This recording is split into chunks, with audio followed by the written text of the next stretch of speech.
My name is Jeff Cowie. I'm the scenic designer for a play called The Trip to Bountiful by Horton Foote. It's being done on Broadway this spring at the Sondheim Theater.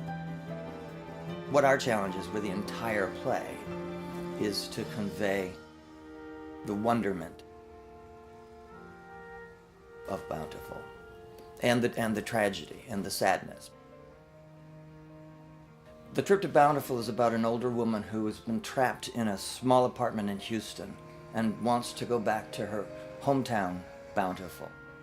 In terms of designing the play, the progression is from small to big to bigger to bigger. And it's about the intense desire of Mother Watts to get back to what she thinks is home.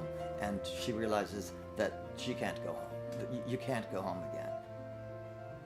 I start with very, very rough, very sort of gut kind of emotional sketches that get refined and refined and refined and brought into reality.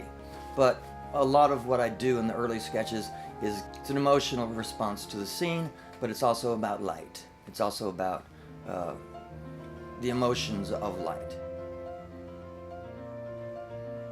I think one of the things that draws a lot of artists to working in the theater is the process of collaboration.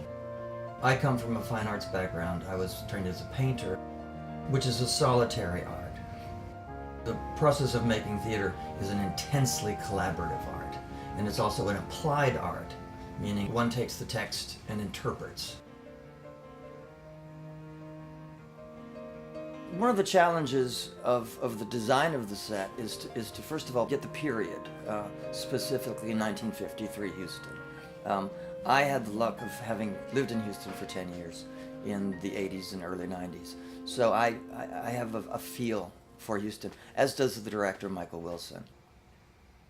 That's sort of how it started, getting the specific flavor of Houston. Why Bountiful now? It's the 50th anniversary. It's a story that's universal and it's timeless. That's why now.